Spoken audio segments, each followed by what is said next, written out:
understood. I feigned some response about sentence structure and tone, but the real impact of the poem remained inarticulable for years. The summer before I entered Mr. Latham's classroom, I lost my father to breast cancer while my mother endured her own chemotherapy.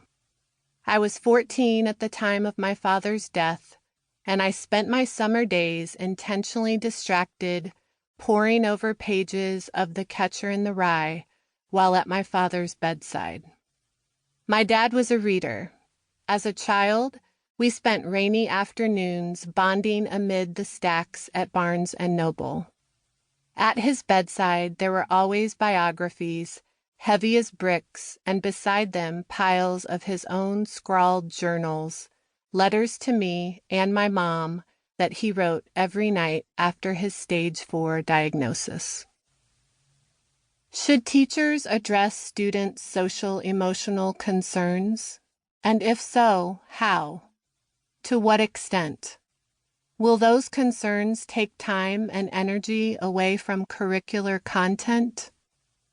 In an era when teachers already face a plethora of demands and challenges, standards to meet, tests to plan for, scores to compare, time limitations to work around, do topics like grief really belong on teachers' plates? Should schools seek to cordon those facets of students' experiences in the offices of school psychologists and external therapists? Should the social, emotional, and intellectual cohere in the classroom? And if so, how much? These questions grew out of my experiences sitting in Mr. Latham's classroom reading Ferlinghetti.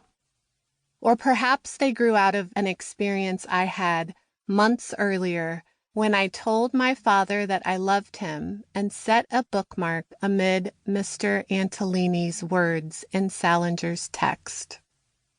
Or maybe they started to simmer because I remember how it felt to be a sixth grader whose father had just been diagnosed with an anomalous disease that teachers wanted to talk about, and friends, and I did not. I'm not sure.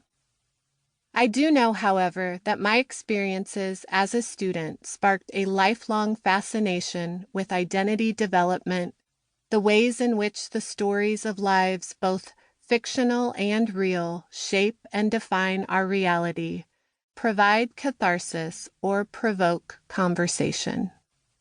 They drove my interest in social-emotional learning and interdisciplinary writing curricula, which led me into my first undergraduate education program out of high school. They brought me home to my dad, into the pages of the stories that he read and wrote, and they set pen to paper, inspiring me to scratch out some stories of my own. When I sat in Mr. Latham's class on that foggy spring morning, pink backpack by my feet, I could not know that the reading of one poem would steer my path beyond those walls.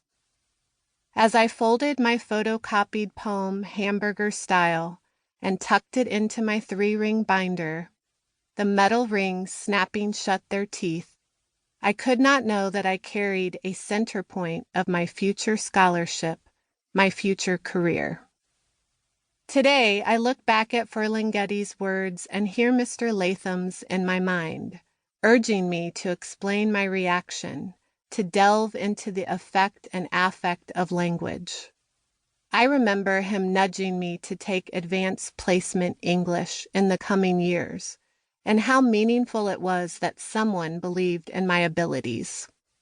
I sit humbled by the power of a poem, the power of a teacher, and the power of a parent to inform and transform the life of a young learner.